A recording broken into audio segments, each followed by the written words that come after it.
Hola, hola, muy buenas tardes para todos. Muchas gracias por su puntual conexión a esta charla. Eh, Esperemos, por favor, solo 3 o 4 minutos y damos inicio.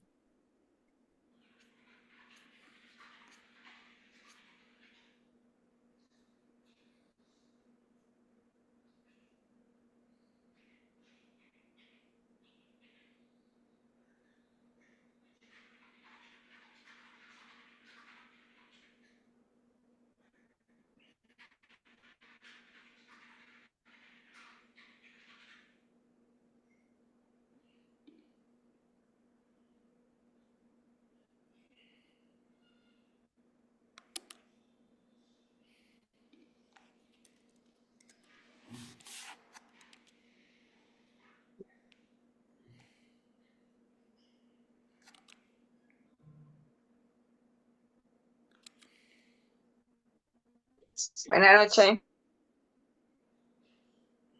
Hola, buenas noches.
Bueno, y tenemos ya 11 participantes hasta este momento. Vamos a dar inicio a la tercera sesión, iniciativa Humedales para la Vida. Somos Wetlands Wildlife Corporation. Eh, Estamos avanzando en el programa de educación para la sostenibilidad a través de esta serie de charlas denominadas Humedales para la Vida. Este proyecto, esta iniciativa es un pilar del programa de educación para la sostenibilidad de la corporación. Buscamos consolidar un movimiento regional de sensibilización, de aprendizaje, de acción en torno a los humedales de América Latina y el Caribe. Eh, las charlas son una herramienta accesible, dinámica, dirigida a un público general para promover el conocimiento, la valoración ecológica, cultural y económica y el compromiso activo con la conservación de estos ecosistemas vitales. Eh, los objetivos de esta serie de charlas son fomentar conciencia pública sobre la importancia de los humedales, democratizar el conocimiento de los humedales y su conservación, inspirar acciones individuales y colectivas para la conservación, fomentar educación para la sostenibilidad como herramienta de cambio, amplificar el impacto a través de alianzas y divulgación multicanal y contribuir a la conservación y el desarrollo comunitario.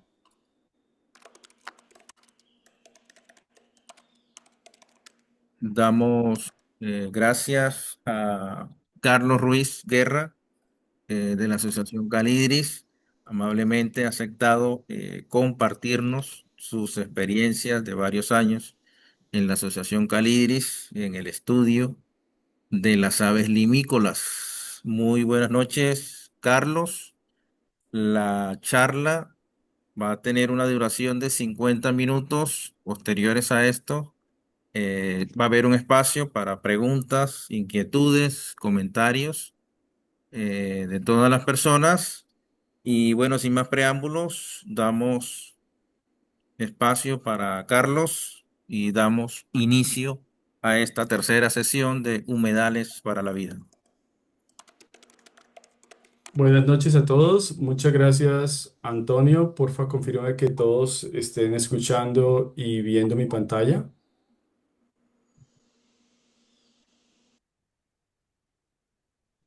Antonio. Sí, por favor, se escucha a todos. ¿Me confirman a través del chat? Sí, listo. Sí, Muchísimas gracias por esta invitación, Antonio. Y bueno, a continuación quisiera como compartirles esta charla, Estudio y Conservación de aves limícolas en Colombia. Antes presentarme, mi nombre es Carlos Ruiz. Yo hago parte de la Asociación para el Estudio y Conservación de las Aves Acuáticas en Colombia, Calidris. Somos una organización de la sociedad civil fundada en 1989 en la ciudad de Cali, en el Valle del Cauca. Desde los inicios nos hemos preocupado por mejorar el conocimiento de las aves, no solamente las acuáticas, sino el resto y contribuir a la conservación de sus poblaciones y sus hábitats, no solo en Colombia, sino en buena parte del continente.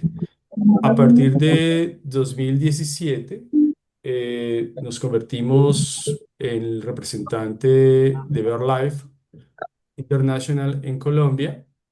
Y pues recordar que BirdLife es la organización más antigua y más grande que trabaja en investigación y conservación de las aves. Además que somos la autoridad oficial para la evaluación de especies amenazadas de aves de la Unión Internacional para la Conservación de la Naturaleza.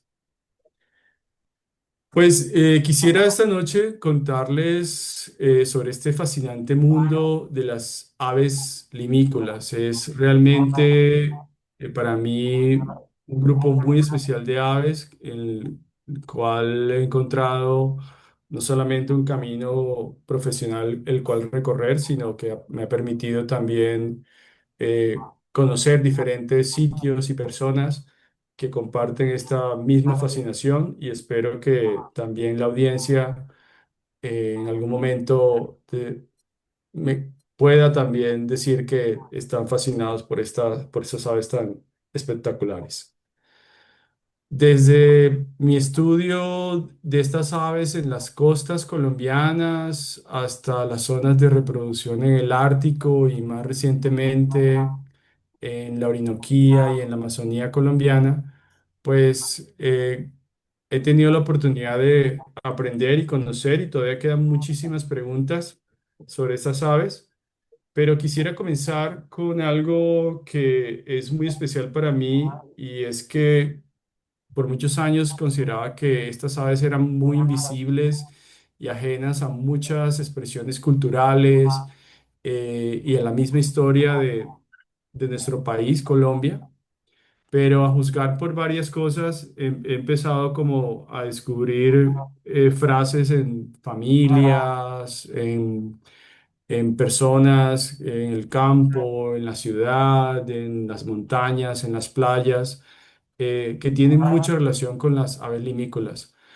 Tal vez para los que son oriundos de la región Caribe colombiana, esta frase no es para nada ajena y es a buscar tierra alta como la tanga. Se escucha en muchos sentidos, ya no tanto como antes, pero guarda alusión mucho a al comportamiento anfibio de nuestras poblaciones, sobre todo en las sabanas de Sucre y Córdoba, en La Mojana, en todas estas zonas de inundación del río Magdalena, y da alusión justamente a buscar esos sitios que se inundan, buscar zonas en las cuales ya pueden estar mejor las personas y como una búsqueda de un mejor porvenir. Entonces es muy posible que alguna vez la hayan escuchado quienes viven en la costa caribe colombiana, buscar tierra alta como la tanga. La tanga corresponde al ave de la fotografía, esta especie que en otras regiones del país le dicen pellar o alcaraván.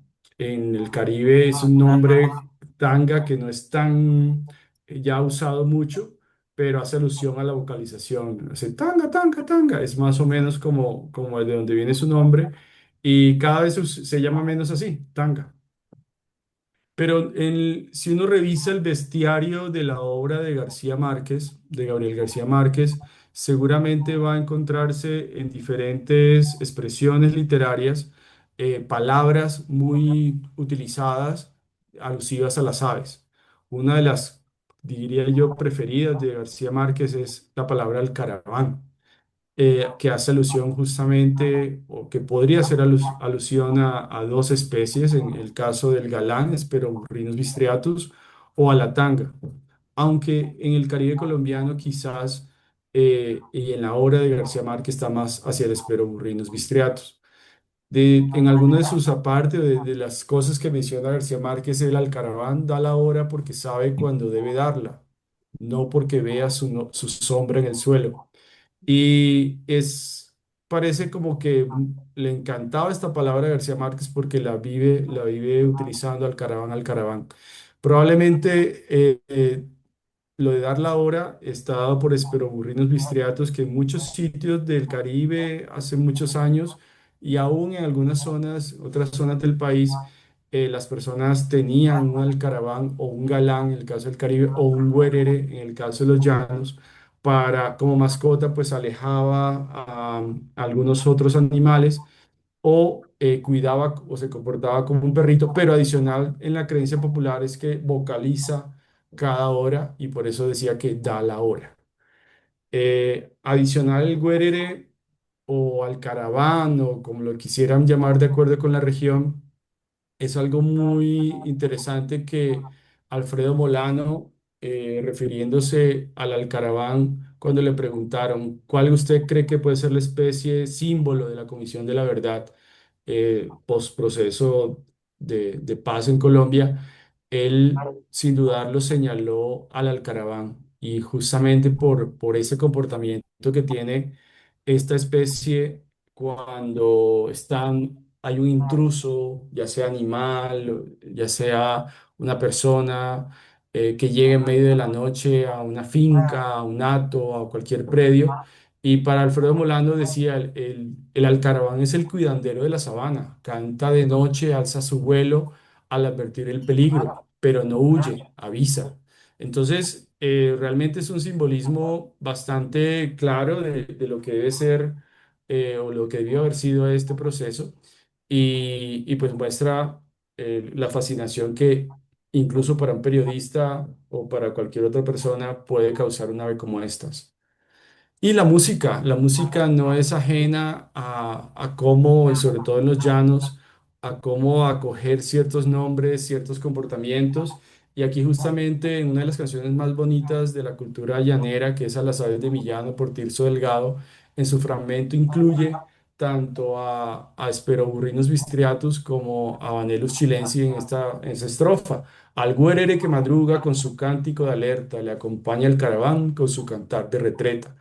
Y así uno podría seguir buscando en cada una de las expresiones culturales de nuestro país alguna alusión a las aves limícolas. Pero, ¿qué son las aves limícolas? Si uno se pone a buscar los documentos o a evaluar y leer artículos científicos hechos en español, principalmente en nuestro país, va a encontrar que no, la palabra limícola es escasamente usada por algunos autores y se debe principalmente a cómo se ha manejado desde muchos años la traducción de la palabra shorebirds o waders para los europeos, shorebirds para Norteamérica, y cómo se asume que son aves playeras, pero el término aves playeras de alguna manera restringe la gran gama de opciones de hábitats que tienen estas aves limícolas. Y cuando llegamos a un sitio y hablamos de aves playeras a cientos de kilómetros de la costa, pues decían, pero es que aquí no hay playas, esas aves no están aquí. Y justamente esta situación y otros argumentos fueron los que nos llevaron a decir, tenemos que buscar un término un poco más cercano a la realidad de estas aves.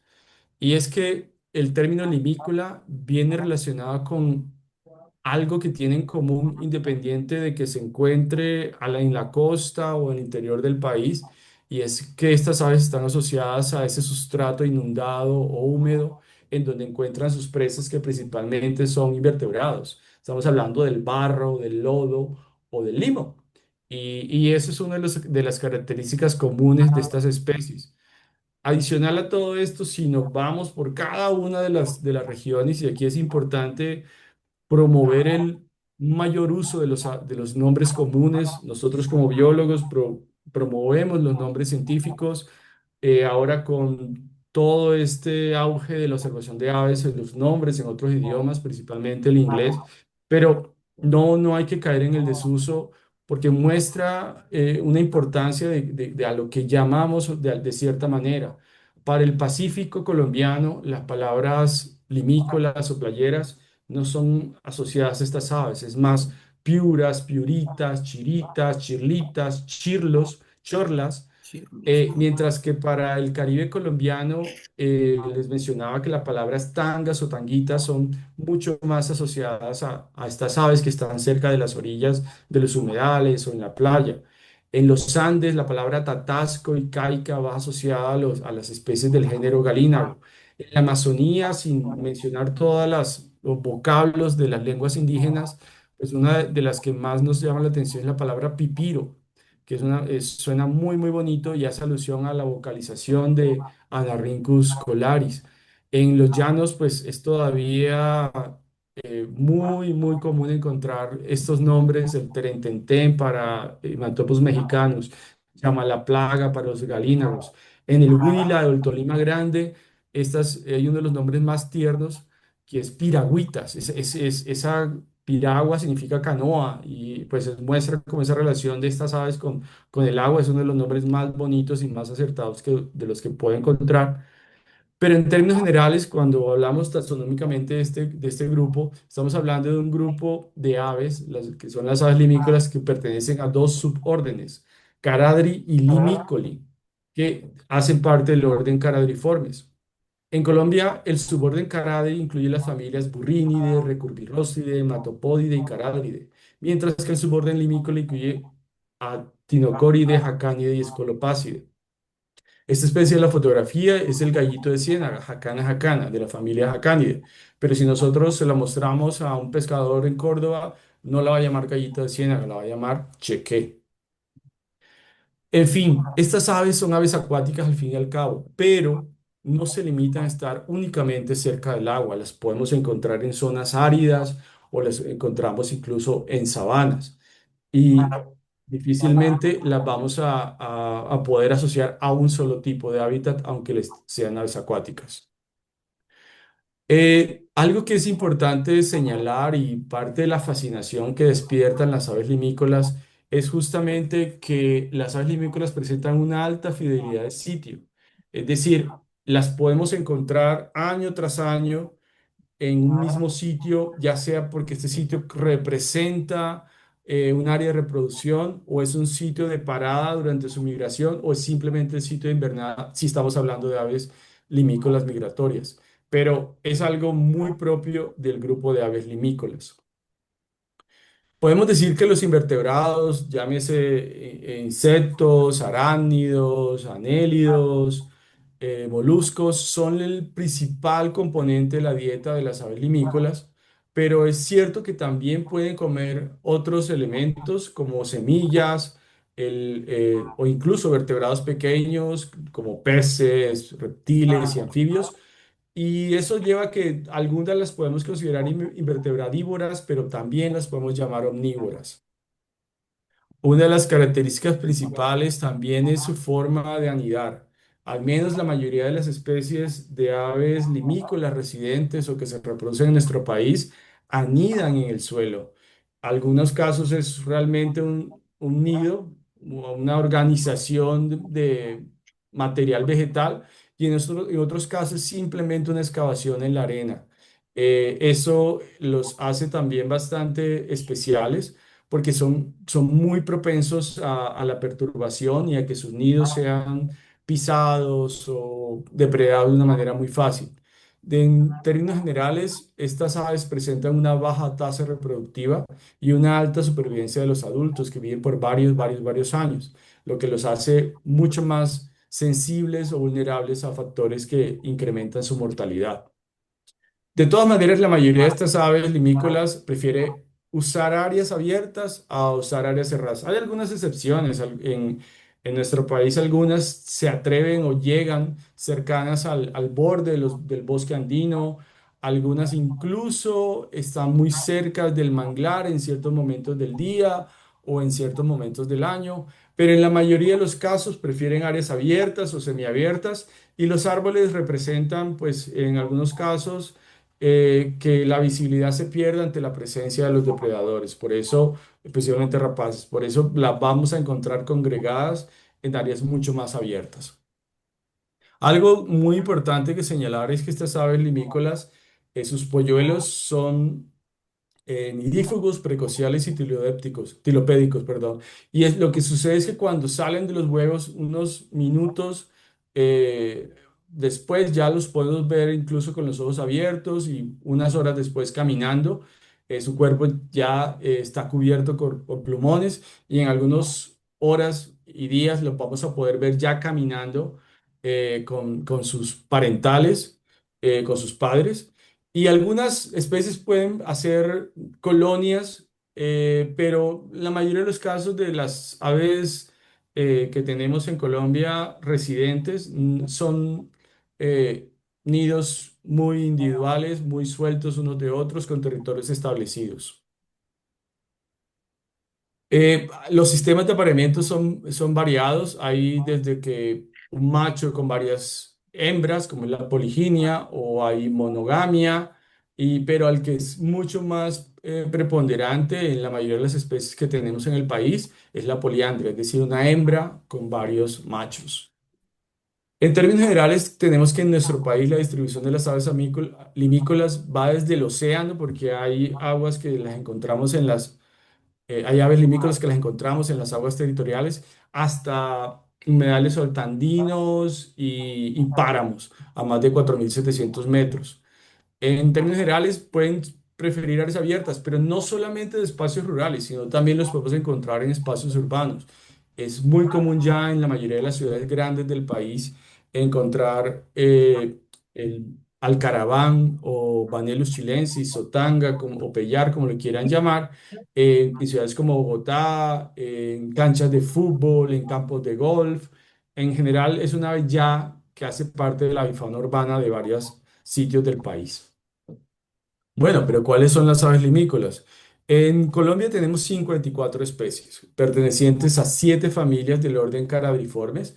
La familia que tiene más representantes es la familia Escolopácide, que tiene 36 especies, seguida por la familia de los chorlos, chorlitos, pellares, alcaravanes, que es la familia Carádride, que tiene 2 especies. El resto de las 5 familias, pues a excepción de la familia Recurvirroside, que tiene 2 especies, el resto tiene una sola especie. Cabe anotar que las aves limícolas es un grupo en el cual el componente migratorio es bastante importante. más o menos tenemos cifras oficiales entre 1968 y 1969 especies de aves en el país, de las cuales 275 y un poco más son consideradas migratorias y buena parte de estas migratorias son aves limícolas. En Sudamérica estamos hablando de que aves limícolas, estamos hablando de 86 especies y Colombia tiene 54. Es decir, estamos hablando de más de la mitad de las especies de aves limícolas que están en Sudamérica están en nuestro país. Entonces, Colombia no es un lugar para nada no importante para las aves limícolas en nuestro continente. De las 54 especies que tenemos registradas hasta el momento de aves limícolas en Colombia, solo 17 se reproducen en nuestro país y 5 tienen tanto poblaciones migratorias como residentes. Es decir, estamos hablando de 43 especies de aves limícolas migratorias, de las cuales 35 las podemos considerar regulares, visitantes regulares de nuestro país, y 8 son errantes. O sea, accidentalmente se han visto una, dos o tres veces en las costas o en las islas y en algunos sitios del interior del país. Es decir, después de mirar estas cifras, encontramos que las aves limícolas migratorias son el grupo taxonómico con mayor número de representantes en Colombia, con 43, solo seguidos por el grupo de las reinitas, que son las aves pertenecientes a la familia Parulide, con 35. Estas cifras probablemente están cambiando en los próximos meses, pero hasta el momento, hasta esta publicación del 2012, podemos decir que las aves limícolas son el grupo más importante en cuanto al número de representantes. Lastimosamente, el grupo de aves limícolas migratorias en Colombia tiene el mayor número de representantes bajo alguna categoría en la lista roja IUCN. Esto no es una buena noticia porque estamos hablando de que 7 especies de aves limícolas con presencia confirmada en Colombia están bajo la categoría de vulnerable, es decir, que están amenazadas de extinción. Ahí está el chorlo gris, ahí están las agujas, Limosa fedua y Limosa mástica, el playero rabiblanco, Calidris fusicolis, el playero canelo, Calidris uruficolis, la maquinita de coser, Linodrimus grisius y el andarríos menor, Tringa flavipes. Todavía contamos en la lista roja nacional con una especie de la cual no sabemos a ciencia cierta cómo están sus poblaciones. Sus registros son bastante antiguos y se trata de esta caica, Galinago imperial o Galinago imperialis, de No, la cual loco. no tenemos registros recientes.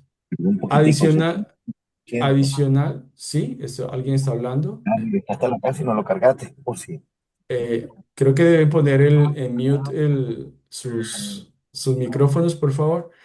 Entonces, además de eso, tenemos una especie casi endémica, que es el arcaica, el galina o tatasco, el galinago nobilis, que aunque la compartimos con otros países en Sudamérica, la mayor distribución corresponde a Colombia, específicamente a los páramos o los humedales altoandinos y tenemos especies que lamentablemente en los próximos años, si no hacemos algo, van a ser incluidas prontamente en una lista de especies amenazadas. Estamos hablando de 3 especies, todas ellas, a excepción de Galinago nobilis y Galinago imperialis, como especies migratorias, es decir, que especies que compartimos con otros sitios en el continente americano y pues estas 3 especies, pues llama la atención que sea pues el grupo de aves migratorias con mayor número de representantes en ese momento dentro de la lista roja IUCN, ya sea como casi amenazadas o como amenazadas. Les decía que Colombia no es un sitio o un territorio que es ajeno a la importancia que tiene el continente americano para las aves limícolas.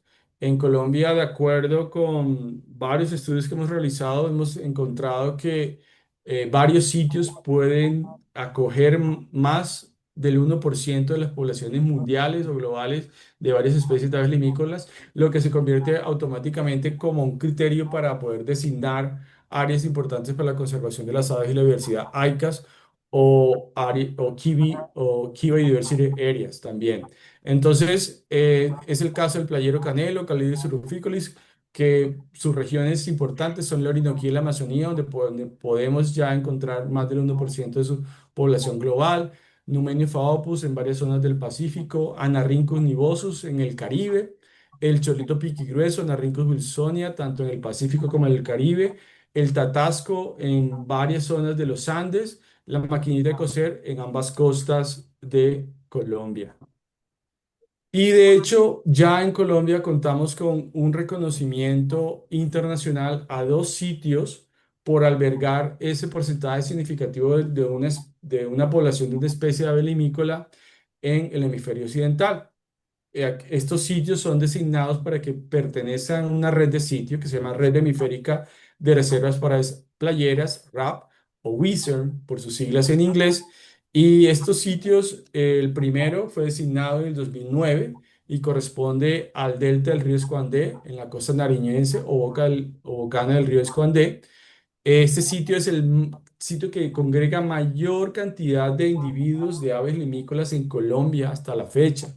Es decir, regularmente podemos ver o encontrar 50.000 individuos en estos planos lodosos y playas de la costa nariñense, que a su vez albergan durante la época reproductiva el 18% de las poblaciones hemisféricas del chorrito piquigrueso, Ataricus wilsonia, y más del 1% de la población hemisférica del miniaculito, Aptitis macularius. Pero no es el único sitio que hace parte de la RAP o de la WISER. También tenemos las sabanas de Pataripor y Trinidad. Este sitio alberga más del 1% de la población hemisférica del playero canelo, Calidris surruficolis, que pasa y depende de la sabana inundable durante su migración de regreso a sus áreas de reproducción en Norteamérica.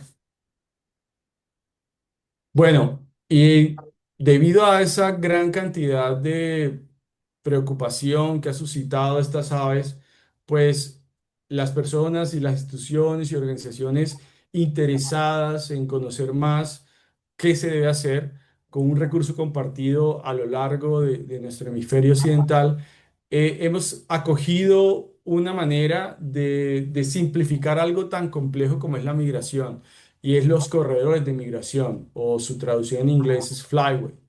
Estos flyway acogen desde las áreas de reproducción de una ave limícola hasta sus zonas de no reproducción, es decir, todos los momentos y sitios importantes en su ciclo de vida.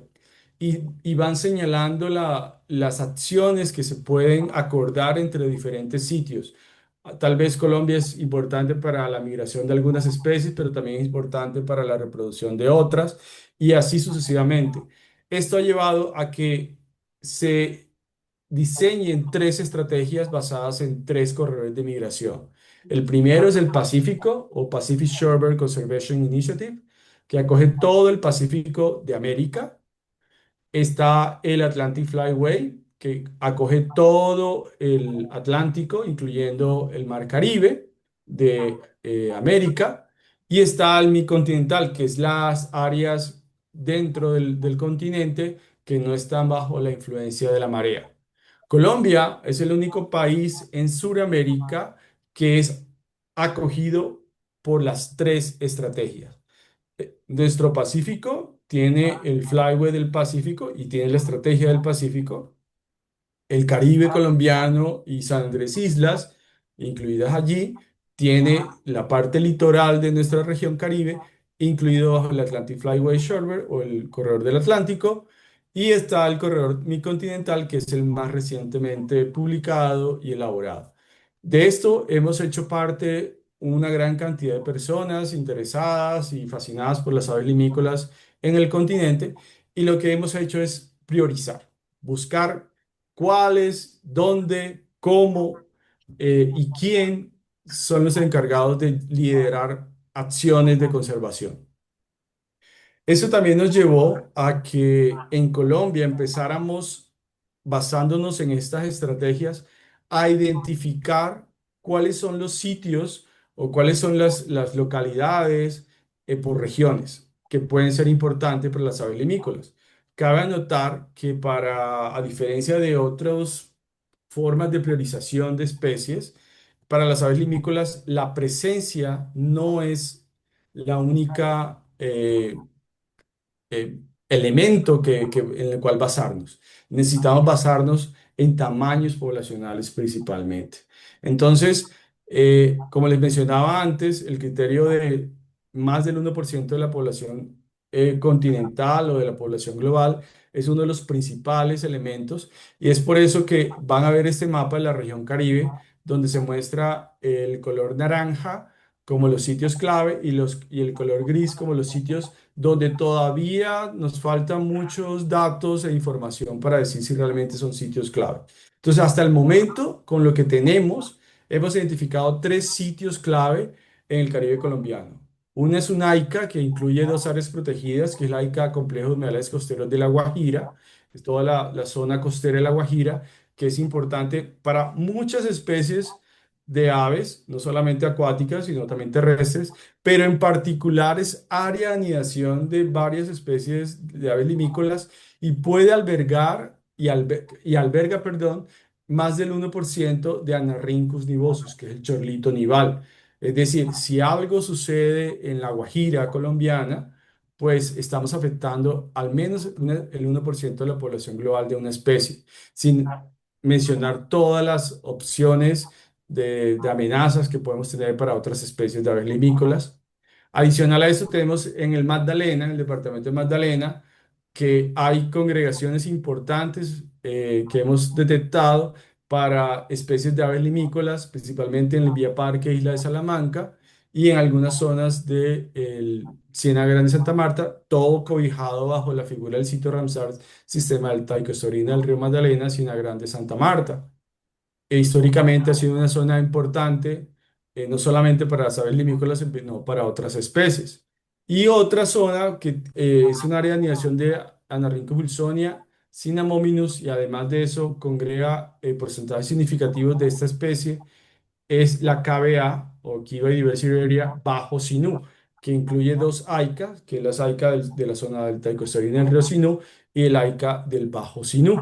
Entonces, esta zona situada en el departamento de Córdoba es otro de los es uno de los tres sitios importantes o sitios claves para la conservación de las aves limícolas en la región Caribe. Adicionalmente tenemos la Sierra Nevada de Santa Marta. Miren, no estamos hablando de un sitio netamente costero, es una elevación, es una zona montañosa y precisamente especies de aves limícolas que están en la zona montañosa son importantes y necesitamos datos de su presencia, pero también necesitamos datos de sus eh, poblaciones, en este caso de las especies galínagos en la Sierra Nevada de Santa Marta, para identificarlo como un sitio clave. Además de eso están los sitios Ramsar de los cenagosos de Ayapel, está el sitio manejado integrado de la Zapatosa y dos sitios muy interesantes que están muy cercanos a dos urbes, que son Mallorquí, a Barranquilla, y la Hacienda de la Virgen Juan Polo a Cartagena. Estos sitios pues también pueden revestir algún tipo de importancia, pero aún nos faltan muchos más datos para poder entender qué es lo que pasa allí. En los Andes tenemos identificado los humedales sortandinos, principalmente para el Chingaza y para Bogotá, ambos son sitios Ramsar, y estos dos sitios Ramsar para Galina nobilis y Galina jamesoni son clave. En cuanto a poblaciones, en cuanto a presencia, recordad que el Lineo nobilis es una especie casi endémica en nuestro país, pero adicional a eso está también el sitio Ramsar de la Laguna de Sonso y los humedales que están cercanos. Ya tenemos datos para decir que Tringa flavipes y Tringa melanoleuca dependen mucho de estos humedales que han sido por décadas transformados. Sitios clave, pues básicamente La Cocha, Puracé, Otún, Mamapachi Vijagual, El Cocuy, para especies que dependen de, sobre todo, de humedales altoandinos, de páramos, en los cuales los galínagos son fundamentales como especies clave. El Pacífico quizás es la región en la cual más conocemos y donde más hemos identificado sitios clave. En estos momentos tenemos cinco sitios clave ubicados en la costa de Nariño, en la costa del departamento del Valle del Cauca, en la costa del departamento de Chocó y corresponden allá a un sitio de la RAP, que es el Delta del Río Escuandé, a un parque nacional, que es el Parque Nacional Natural Sanquianga, el cual la especie Numenus faopus es importante. Hay que recordar esta zona de la costa de Nariño, es el bosque de mangle mejor conservado del norte de Sudamérica. Y bueno, está también Tumaco y algunas otras como el sitio Ramsar del delta del río Baudó, que son importantes para varias especies de aves limícolas. Bueno, ya regiones un poco más grandes que el Pacífico y el Caribe está la Orinoquía, donde tenemos identificados dos sitios importantes, ya uno reconocido como un sitio de la red hemisférica de reservas de aves playeras, Sabanas de Padaripor y Trinidad, por acoger más del 1% de la población del playero canelo durante su viaje al norte. Y tenemos también una zona que todavía nos falta más información, pero sabemos que ya con lo que tenemos podemos esperar decir que es un área clave también para el playero Canelo, como son los humedales y playas del río Guaviare. En cuanto a Arauca, está el Distrito Nacional de Manejo Integrado de Sinaruco, también puede ser un sitio clave en el futuro, y lo mismo con la estrella fluvial de Inírida.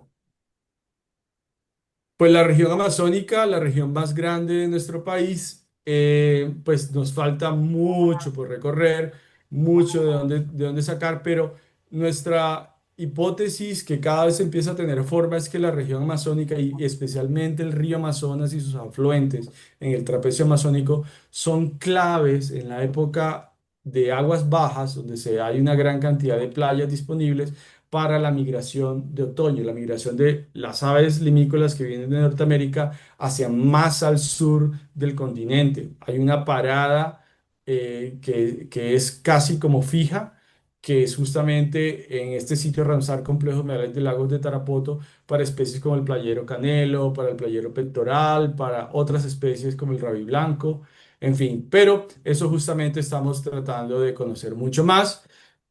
Pero hay otros sitios, hay muchos sitios que hay que explorar, hay que reconocer, y son, por ejemplo, las islas y playas del río Putumayo, uno de esos sitios. En términos generales, las aves limícolas en todo el mundo han despertado una gran preocupación. Tenemos que realmente sus poblaciones no están bien. En Norteamérica las cosas están muy mal para estas especies.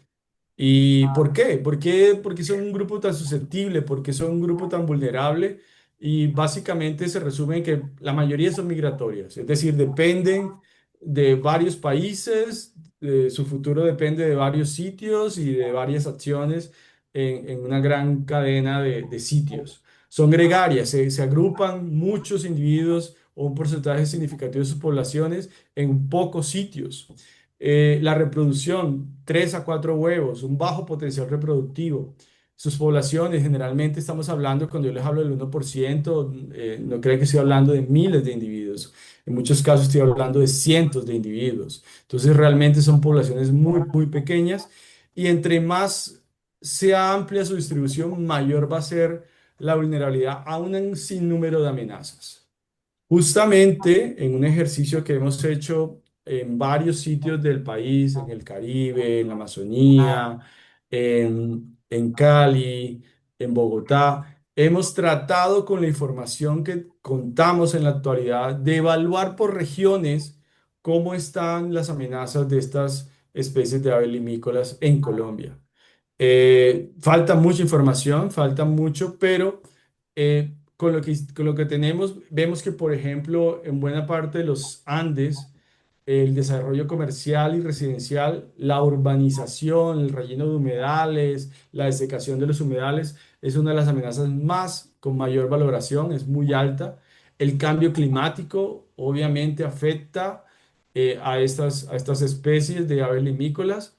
En el Caribe, ese mismo desarrollo comercial y residencial, ahorita hablábamos de Cartagena y Barranquilla, cómo su urbanización ha aumentado intensamente en las últimas décadas.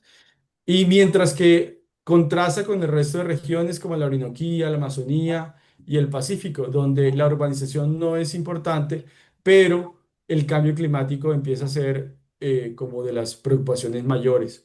En la Orinoquía en particular, y probablemente en un futuro no muy lejano, esto también sucederá para la Amazonía, las inadecuadas prácticas de manejo de sistemas productivos, el abuso de agroquímicos, el inadecuado manejo del agua, el recurso hídrico, hace que monocultivos empiecen a desplazar o a convertirse en trampas ecológicas o una gran fuente de amenazas para varias especies de aves limícolas.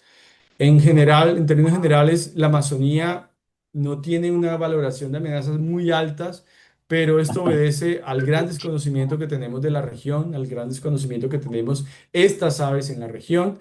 Y el Pacífico, pues el mismo aislamiento y el mismo zonas que todavía son no tan propensas a la urbanización, pero sí sabemos que hay una fuerte presión sobre diferentes ambientes naturales. En la última década, toda esta preocupación ha conllevado a que se hagan esfuerzos conjuntos por no solamente trabajar y crear y planificar, sino también en proponer acciones estandarizadas de monitoreo. Es decir, que hay algo que se desarrolla en todo el Pacífico americano, que es el proyecto MSP, a veces playeras migratorias, por MSP por sus acrónimos en inglés, y básicamente por más de una década lo que viene haciendo es poniéndose de acuerdo diferentes países con costa en el Pacífico en Sudamérica, Norteamérica y Centroamérica hacer de manera estandarizada censos de aves migratorias y específicamente de aves limícolas. Adicional a todo eso, buscando fortalecer las capacidades de las personas que se encuentran en las costas del Pacífico, no solamente colombianos, sino también en el resto del continente. El programa de becarios para soluciones costeras, administrado por la Universidad de Cornell, ha desarrollado varios procesos de fortalecimiento de capacidades, personas que independientes si son biólogos, arquitectos, ingenieros, quieren desarrollar alguna solución efectiva para el manejo adecuado de los hábitats de las aves limícolas. Estos proyectos concursan y someten a una auditoría y son evaluados y finalmente son financiados. Muy probablemente para el Caribe colombiano se abrirá una ventana este año, así que ya no solamente la Universidad de Cornell está pensando en el Pacífico, sino también en el Caribe y esperemos que en otras regiones del país se dé este tipo de oportunidades. Específicamente en la Orinoquía colombiana tenemos la Asociación Calidris, algo que se llama la Iniciativa Conservando Sabanas, que no solo está enfocada en aves limícolas, sino en otros elementos de la biodiversidad, pero las aves limícolas son uno de los componentes principales y esto se ha dado gracias al apoyo de diferentes organizaciones como la Fundación Bowling, el Servicio de Pesca y Vida Silvestre de los Estados Unidos, el Servicio Forestal de los Estados Unidos, BirdLife, la Oficina Ejecutiva de la Red Biférica de Reservas de Aves Playeras, entre otros, que nos ha permitido no solamente conocer qué pasa con la migración de las aves limícolas, sino también trabajar con las aves limícolas residentes y donde las comunidades locales, los llaneros, los propietarios, los ganaderos han sido fundamental. No solamente porque nos han abierto sus predios para trabajar en ellos, sino también se han convertido en las personas que llevan a cabo y lideran procesos de investigación, procesos de monitoreo y donde también diseñan de manera conjunta acciones de manejo que favorecen a las aves limícolas. Nos hemos topado con una gran cantidad de personas que nos han brindado generosamente su conocimiento y nos han permitido incluso llevar a cabo acuerdos de conservación para manejar adecuadamente la sabana. Tenemos que encontrado que a diferencia de otras regiones del país, en la Orinoquía la ganadería se convierte y se considera una oportunidad de conservación para las aves limícolas que dependen de la sabana. Y no solamente de las aves limícolas, sino de la gente y también de otros elementos de la biodiversidad. Con esos acuerdos, con esas estrategias de complementarias de conservación, como las AICAs, como los sitios RAP, pues empezamos a subirle el nombre a la sabana como un hábitat importante para las aves limícolas, no solo en Colombia, sino en el continente. Y la especie bandera de todo este proceso es el playero canelo Calidris ruficolis, una especie vulnerable a la extinción. Y eso queremos llevar a otras regiones. Si hemos empezado en la Amazonía, por fortuna hemos encontrado personas que sí, son excelentes observadores de aves, pero se habían fijado solamente en la selva Y claro, o sea, ¿cómo no fijarse en la selva amazónica, que es espectacular? Las aves de la selva, pues, son todo lo que uno quiera ver en cualquier especie de ave. Sin embargo, a pocos metros de sus casas están estas playas, que disponibles principalmente en la época de aguas bajas del río Amazonas. Y estas personas se dieron cuenta que la fascinación no solamente está en la selva, sino también está en estas playas donde no solamente hay aves limícolas migratorias, sino hay aves limícolas como el pipiro, como Anarrhicus colaris, que está reproduciéndose y de la cual falta mucho por aprender.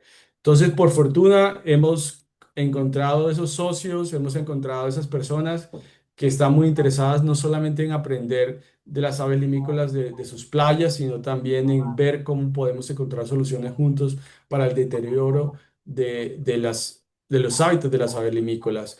Este año, perdón, el año anterior es abismal el impacto que ha tenido los cambios en los flujos del río Amazonas y cómo esto empieza a afectar la vida de la gente, los aísla mucho más y les dificulta muchas actividades a diarias y eso también se convierte en un problema para muchos. En el Caribe colombiano y en el Pacífico, a través de actividades lúdicas y a través de diferentes acciones como los festivales de aves migratorias, hemos encontrado diferentes socios que nos han permitido que ya las aves limícolas cobren mucho más protagonismo. Ya hay canciones, ya hay danzas, ya hay muchas expresiones culturales alrededor de las aves limícolas. En este caso, el ostrero fue nuestra especie emblemática este año en Cartagena y Barranquilla. Y esto se viene dando con un gran interés por parte de los niños, por parte de los adultos, de los padres de los niños, de los profes, que no habían visto la fascinación que puede causar las aves limícolas y que por años estaban cerca de sus instituciones educativas y no habían recibido la suficiente atención. Es así que la danza, las expresiones culturales empiezan a tomar un ritmo importante, ya no solamente en el Caribe, ya esto lo estamos llevando a la Amazonía, lo queremos hacer también en la Orinoquía el próximo año. Y cada vez estamos hablando no solamente de aves terrestres, no solamente estamos hablando de aves bonitas como los trogones y los tángaras, sino también otras aves que nos dan mucha información sobre la salud de los hábitats costeros, de los páramos, de los humedales, de los manglares, de muchos ambientes de los cuales sabemos muy poco. Porque al final lo que queremos con esta charla, con esas acciones, es que haya más personas que digan, yo amo las aves limícolas, me interesan las aves limícolas y eso es justamente lo que estamos buscando. Muchísimas gracias. Muchas gracias, Carlos. Muy buena presentación, excelente presentación. Nos muestra realmente toda una radiografía actualizada, tanto del estudio como de las acciones de conservación que se vienen realizando a nivel de las aves limícolas en todo el país. A partir de este momento, pues damos paso al momento de preguntas, inquietudes, comentarios con respecto a este tema bastante interesante.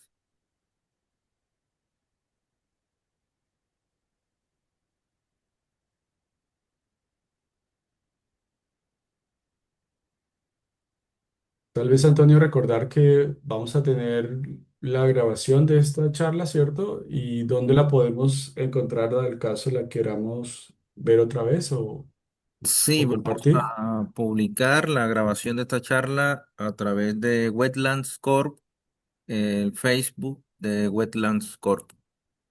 Ok, listo.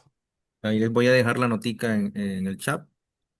Sí, y pues yo no compartí mi correo, pero si alguien tiene algún tipo de interrogante o quisiera compartir algo más adelante, este es mi correo, lo estoy poniendo en el chat y allí pueden contarme o compartir cualquier cosa que les parezca.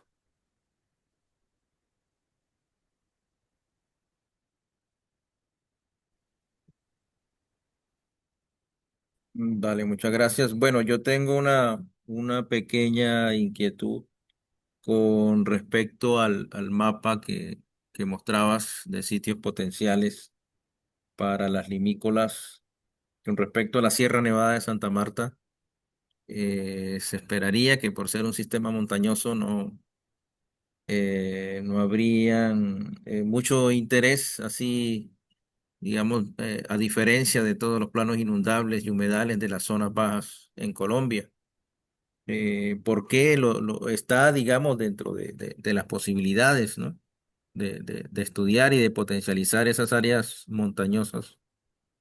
Sí, justamente eso es lo que cuando decíamos no, que vamos a trabajar con aves playeras en la montaña, pues no tenía mucho sentido, pero sí, nos referimos sobre todo la Sierra Nevada de Santa Marta, entre más de los 3.000 metros hacia arriba, es, alberga hábitats para las especies de galínagos, los galínagos andinos, de los cuales sabemos muy, muy poquito y es necesario pues poder tener más información, pero por las mismas características de la Sierra Nevada de Santa Marta creemos que puede ser un sitio muy, muy clave por la posición, por todo esto que se está dando.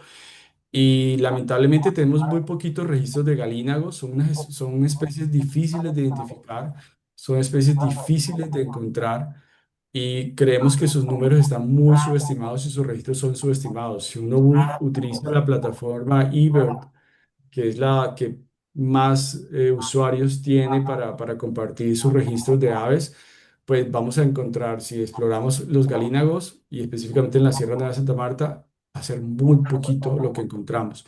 Entonces, esto y pensaría, conozco muy poco Perijá, pero también habría que evaluar qué tanto Perijá puede ser como un sitio potencial, además también por su cercanía a la Sierra Nevada. Generalmente cuando la gente el observador de ave va a la Sierra Nevada de Santa Marta o va hacia Perijá, va en búsqueda de otras especies, las endémicas o algunas asociadas a otros hábitats, pero necesitamos que también ellos se interesen por este grupo porque necesitamos más registros y conocer exactamente qué pasa.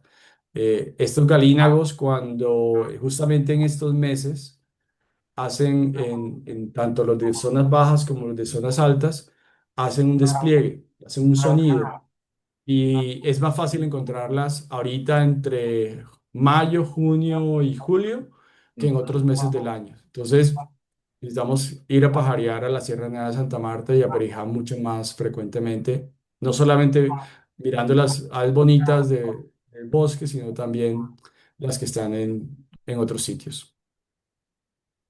Dale, muy interesante esa información.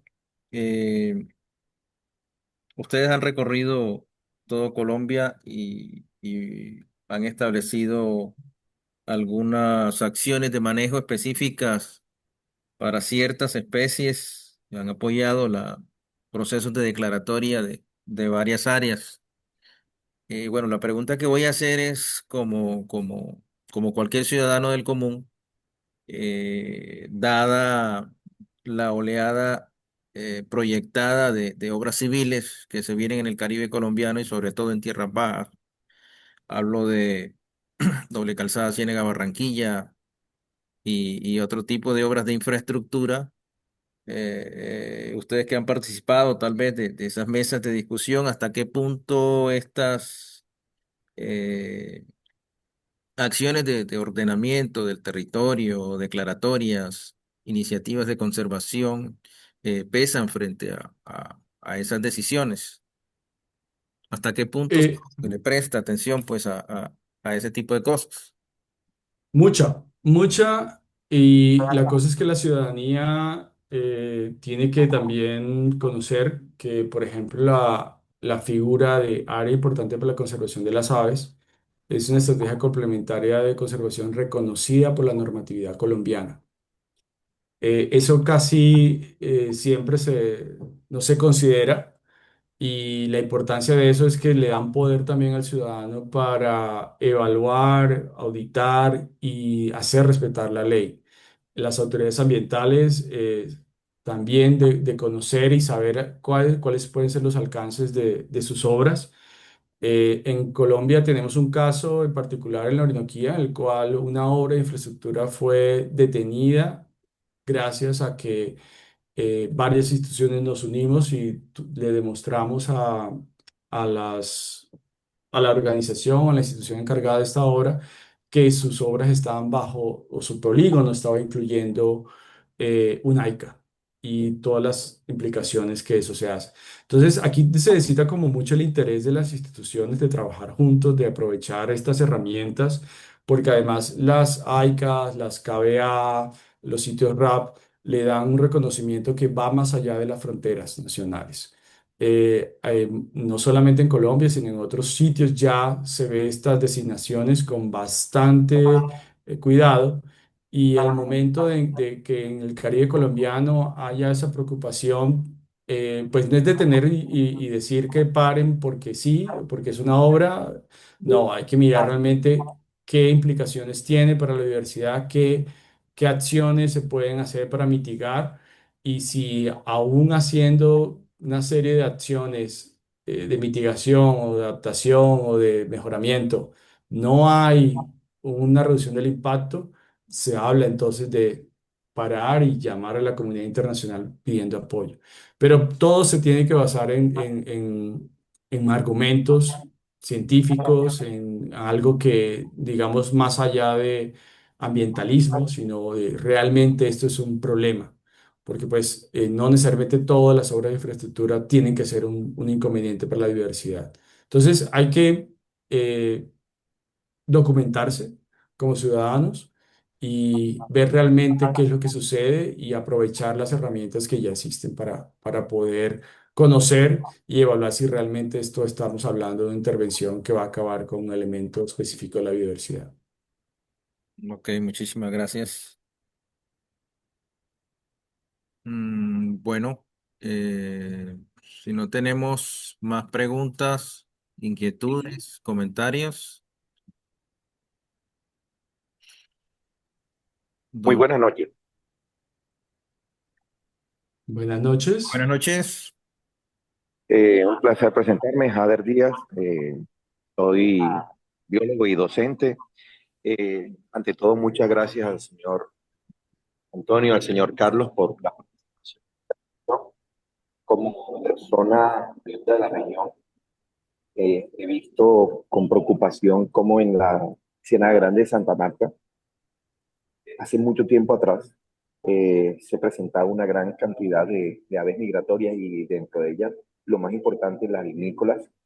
Y obviamente yo sé que hay fenómenos como el calentamiento global, eh, movimientos de tierras en diferentes partes, pero no tengo un dato certero basado en estadísticas y en muestreos, pero no es necesario porque todos los que somos oriundos de la región y que vamos frecuentemente y viajamos a través de la costa y a través de esa reserva, nos damos cuenta de que ese número de aves, tanto en la diversidad eh, y en la abundancia de especies, ha disminuido. La caracterización de estos estudios permiten intuir o deducir de qué manera nosotros como región y las corporaciones autónomas regionales pueden contribuir para que eh, mejoren las condiciones geomorfológicas, bióticas de estos lugares para que vuelva a ser visitadas por todas estas aves migratorias y sobre todo por las aves linícolas que se...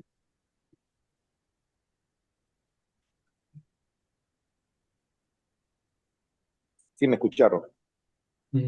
Pues más o menos. O sea, tu preocupación es qué hacer en la Ciénaga Grande de Santa Marta o... Sí, básicamente porque ha bajado la cantidad, la distribución de especies, la abundancia y la distribución de especies, y qué hacer nosotros. Ok. Bueno, la Ciénaga Grande de Santa Marta es complejo y, pues no podríamos demorar toda la noche hablando de la Ciénaga Grande de Santa Marta. No soy un gran conocedor de esta región, de esta zona del Caribe colombiano, pero lo poco que he visto justamente en el 2023 y en el 2008, en el 2012. nosotros junto con parques nacionales de manera regular hacíamos unos sobrevuelos. Estos sobrevuelos tenían como evaluar las poblaciones de aves, no solamente limícolas, las aves acuáticas en general. Y pues las aves limícolas, como tal, la Ciénaga Grande de Santa Marta no ha sido tan importante. La Ciénaga Grande de Santa Marta es mucho más importante para especies de aves como algunos piscívoros, el cormorán, el patoyuyo, últimamente el flamenco.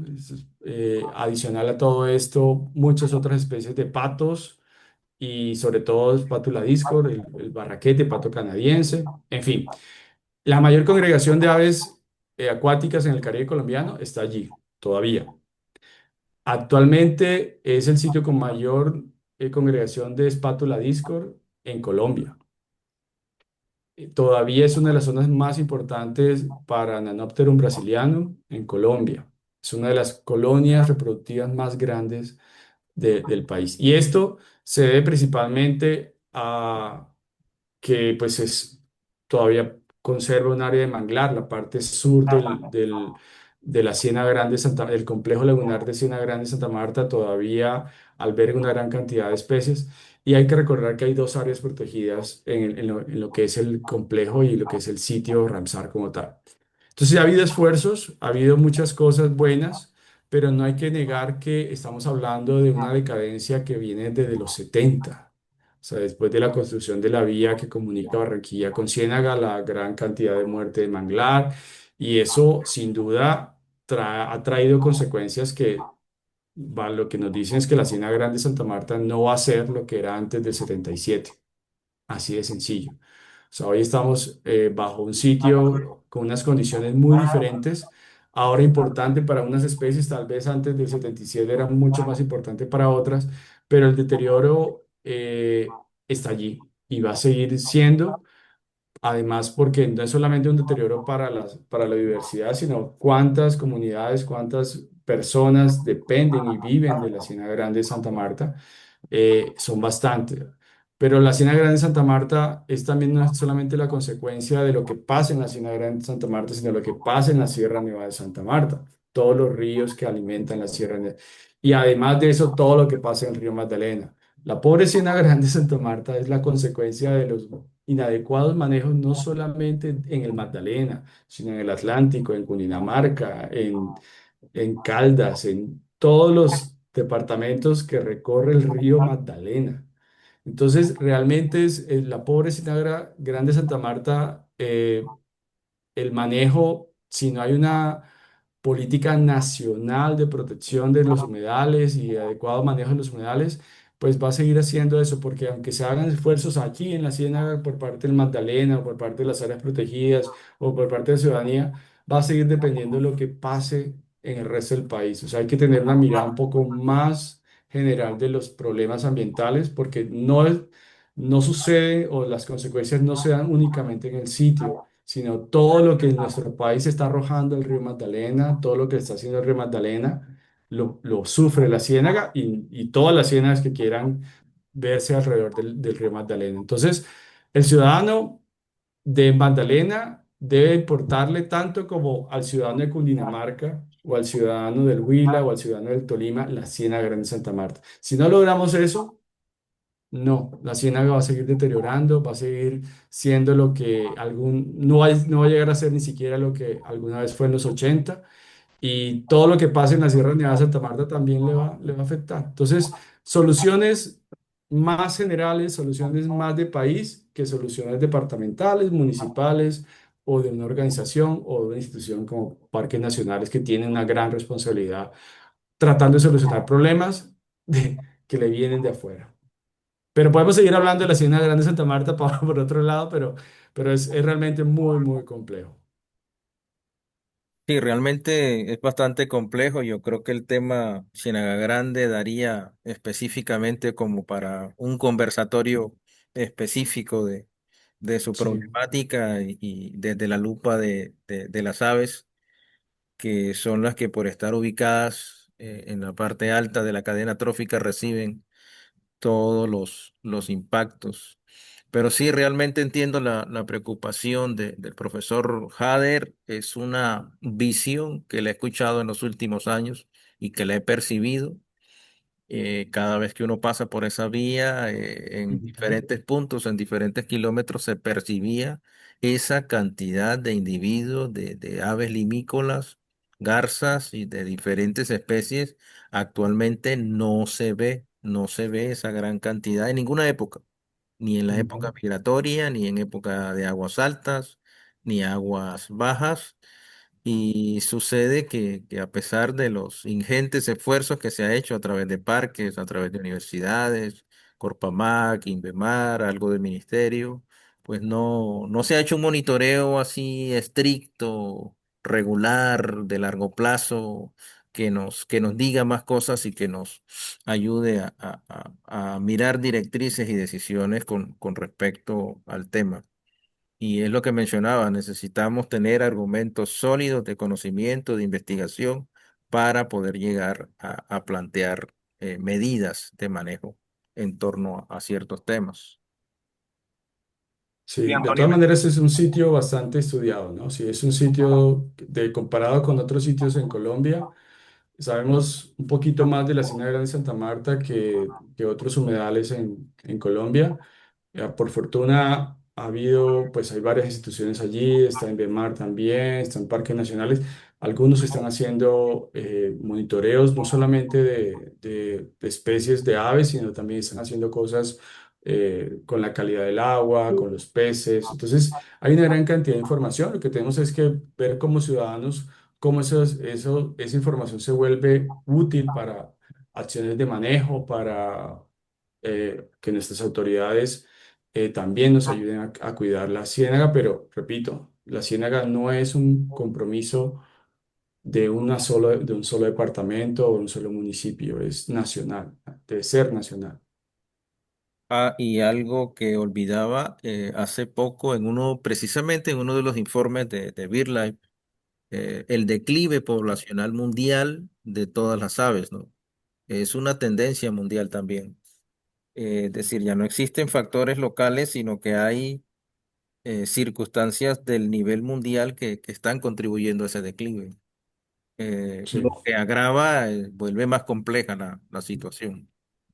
sí, sí, o sea, todo lo tenemos que, los problemas ambientales tenemos que ver un poquito más allá de nuestra frontera, definitivamente. ¿Y va a comentar algo más el profesor Hader?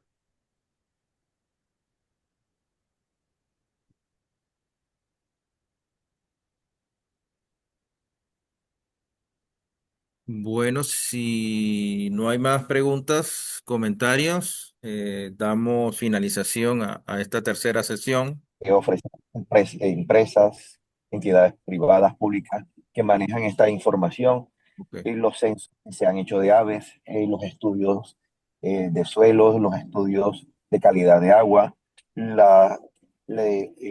flujo de energía trófica y ver de qué manera todos estos agentes que interactúan de manera holística han incidido no solamente en, en el aspecto o en la disminución de la fauna, sobre todo de las aves vinícolas, sino también de la flora. Entonces, hay muchas entidades que tienen información, pero que se maneja de forma parcializada eh, por especialidad.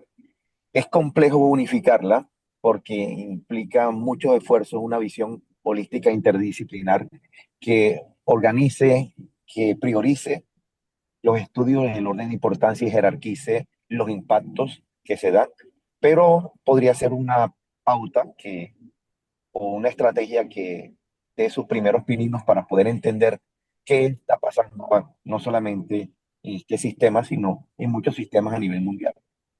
Entonces, muchas gracias por la participación, por la explicación que ha sido muy amplia, muy enriquecedora para todos nosotros. Muchas gracias a usted.